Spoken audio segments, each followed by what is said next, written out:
5 തലമുറകളായി നിങ്ങൾക്കൊപ്പം PRS hospital. കേരളത്തിലെ ആശമാർ കാത്തിരിക്കുന്നു കേരളത്തെ നിലമ്പൂരാക്കാൻ. ഇന്ന് നിലമ്പൂരിൽ നടന്ന ഉപതെരഞ്ഞെടുപ്പിൽ ആര്യാടൻ ഷൗക്കത്തിനെ ജയിപ്പിക്കുന്നതിന് വേണ്ടി കേരളത്തിലാകെയുള്ള ആശാ വർക്കർമാർ, അവരുടെ സംഘടനയും സെക്രട്ടേറിയറ്റ് നടയിൽ ഇരിക്കുന്ന ആശമാരുടെ റെപ്രസെൻറ്റേറ്റീവായിട്ടുള്ള ആളുകളുമൊക്കെ എല്ലാവരും, നല്ലൊരു വിഭാഗം ആളുകൾ നിലമ്പൂരിൽ ഇറങ്ങി വീട് വീടാന്തരം കടകളിലെല്ലാം കയറി സ്വരാജിന് വോട്ട് ചെയ്യരുത്, മറ്റാർക്ക് വോട്ട് ചെയ്യണമെന്ന് പറഞ്ഞില്ല. അൻവറിനോ ആര്യാടൻ ഷൗക്കത്തിനോ മോഹൻ ജോർജിനോ ഒന്നും വോട്ട് ചെയ്യണമെന്ന് പറഞ്ഞില്ല. പക്ഷെ സ്വരാജിന് വോട്ട് ചെയ്യരുത് എന്ന് പറഞ്ഞിരുന്നു. അത് അക്ഷരാർത്ഥത്തിൽ അവിടെ നടന്നിരിക്കുകയാണ്.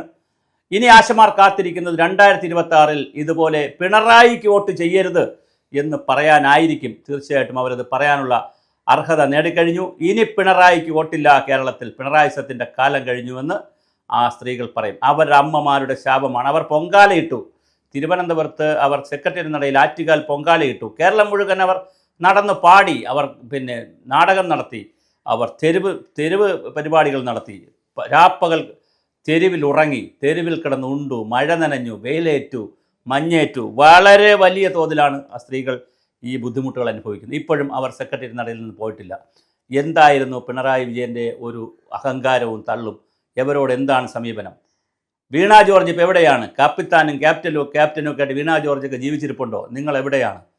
ഈ സമരത്തെ നിങ്ങൾ കളിയാക്കുകയും വീണ്ടും ഭീഷണിപ്പെടുത്തുക. ഇപ്പോൾ അതാൽ 3 മാസത്തെ തുക നിങ്ങൾ മുൻകൂർ അനുവദിച്ചു. എന്ത് അപഹാസ്യമാണ് നിങ്ങൾ കാണിക്കുന്നത്? അതാത് മാസം 5-ാം തീയതിക്ക് മുമ്പ് ഒരു നിശ്ചിത തീയതി തീരുമാനിച്ച്, സാധാരണ സർക്കാർ ഉദ്യോഗസ്ഥർക്ക് പൈസ കൊടുക്കുന്നവർ നിശ്ചിത തീയതി തീരുമാനിച്ച് അന്ന് അവരുടെ ബാങ്ക് അക്കൗണ്ടുകളിലേക്ക് പണം പോകുന്ന രീതി ഞങ്ങൾ പ്രഖ്യാപിക്കുമെന്ന് പറയുന്നതിന് പകരം നിങ്ങൾ പിച്ചക്കാശ് കൊടുക്കുകയാണോ? 3 മാസത്തെ മുൻകൂട്ടി കൊടുക്കും, പിന്നെ 3 മാസം കൊടുക്കാതിരിക്കും, വേണമെങ്കിൽ കൊടുക്കും, വേണ്ടെങ്കിൽ കൊടുക്കാതിരിക്കും. നിങ്ങളൊക്കെ എന്ത് തീരുമാനം എടുക്കുന്നത്? ഈ തീരുമാനത്തിലൊക്കെ ഒപ്പുവെച്ച ആ മിഷൻ ഡയറക്ടർ ഉണ്ടല്ലോ, അദ്ദേഹത്തിനൊക്കെ ഈ IAS കൊടുത്തതാരാ? അദ്ദേഹമൊക്കെ എന്ത് IAS കാരനാണ്?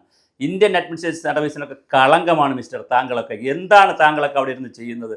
ഗവൺമെൻറ്റിനെ എന്താണ് ഉപദേശിക്കുന്നത്? ആരാണ് താങ്കൾക്ക് ഈ അഡ്വൈസൊക്കെ തരുന്നത്?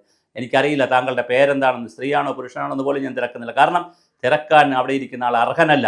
അത് തിരക്കിയാൽ പിന്നെ അത് അല്ലാതൊരു അസ്വസ്ഥത വരും. അതുകൊണ്ട് തിരക്കുന്നില്ല. ആശാ വർക്കേഴ്സ് നിലമ്പൂരിൽ എടുത്തിട്ടുള്ള നിലപാട് തത്വാധിഷ്ഠിതമായ നിലപാടാണ്.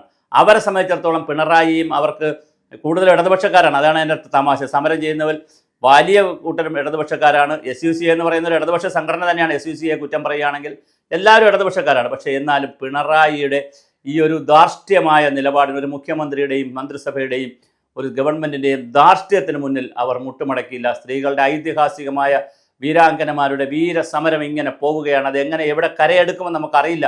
എന്തായാലും അവരെ പൊളിക്കുവാനുള്ള എല്ലാ ശ്രമങ്ങളും ഗവൺമെൻറ് നടത്തുകയാണ്. പക്ഷേ അതിനെല്ലാം അതിജീവിച്ചുകൊണ്ട് അവർ മുന്നോട്ട് പോകുന്നു. ഇപ്പോഴിതാ അവർ തെരഞ്ഞെടുപ്പ് രാഷ്ട്രീയത്തിൽ കൂടി ഒരു കാര്യം തെളിയിച്ചിരിക്കുന്നു.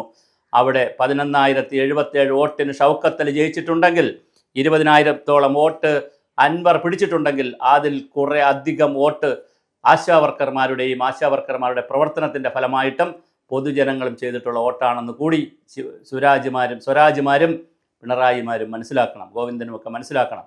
വളരെ ഗുരുതരമായ രീതിയിലാണ് നിങ്ങൾ ഈ വിഷയം കൈകാര്യം ചെയ്യുന്നത്. യാതൊരു ദാക്ഷിണ്യമില്ല. അതൊരു സമര പോരാട്ടത്തിലൂടെ വളർന്നു വന്നൊരു പാർട്ടി, തൊഴിലാളി ഐക്യത്തിനും സർവാധിപത്യത്തിനും വേണ്ടി നിൽക്കുന്നൊരു പാർട്ടി എങ്ങനെയാണ് 120 130 ദിവസം കൂലിയൊന്ന് കൂട്ടിത്തരാൻ വേണ്ടി പറയുന്ന, അല്ലെങ്കിൽ ഞങ്ങളുടെ ഓണറേറിയമോ അല്ലെങ്കിൽ ഇൻസെൻറ്റീവോ, ഞങ്ങളുടെ എന്തെങ്കിലും ഒരു ഫീസോ കൂട്ടിത്തരണമെന്ന് പറയുന്ന, 250 രൂപയ്ക്ക് ജീവിക്കാൻ കഴിയില്ല എന്ന് പറയുന്നവരുടെ വിരോധനം കേൾക്കാൻ നിങ്ങൾ കഴിഞ്ഞില്ലെങ്കിൽ അത് വനരോധനമായില്ല.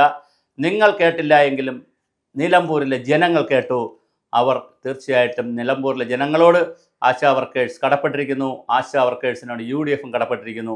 എന്തായാലും ആശാ വർക്കേഴ്സ് നല്ല ഒരു പോരാട്ടം ഇവിടെ പോയി നടത്തി. അത് വിജയം കണ്ടു. ഞാനിത് എസ്റ്റാബ്ലിഷ്മെൻറ്റിനെതിരെ പറയുന്നു, അല്ലെങ്കിൽ ഗവൺമെൻറ്റിനെതിരെ പറയുന്നതല്ല. ഗവൺമെൻറ് എടുക്കുന്ന നല്ല തീരുമാനങ്ങളെ നന്നായി നമ്മൾ പ്രോത്സാഹിപ്പിക്കും നമ്മുടെ ചാനലുമൊക്കെ. പക്ഷേ അതേസമയം ഗവൺമെൻറ്റിൻ്റെ ഇത്തരം പിന്തിരിപ്പൻ തീരുമാനങ്ങളെ അവജ്ഞയോട് തന്നെ നമുക്ക് തള്ളിക്കളയുകയും അത് ചോദ്യം ചെയ്യപ്പെടുകയും ചെയ്യുക എന്നുള്ളതൊരു മാധ്യമധർമ്മമാണ് എന്ന് വിശ്വസിക്കുന്നു. അതുകൊണ്ടാണ് ഈ ഡിജിറ്റൽ ചാനൽ ഇങ്ങനെയൊക്കെ ചിന്തിക്കുന്നതും പറയുന്നതും.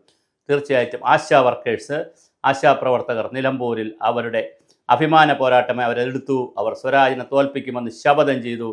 ആ സ്ത്രീകളുടെ ശപഥം 100% അവിടെ പ്രവൃത്തി ബന്ധത്തിൽ വന്നിട്ടുണ്ട്. എനിക്കിനി VD സതീശനോടും ആര്യാടൻ ഷൗക്കത്തിനോടും ഒക്കെ പറയുവാനുള്ളത്, ശരാശരി രാഷ്ട്രീയക്കാരെ പോലെ നിങ്ങൾ ഒരു കാരണവശാലും ആശാ വർക്കേഴ്സിനെ കൈവിടരുത്, അവരെ നിങ്ങൾ വഞ്ചിക്കരുത്.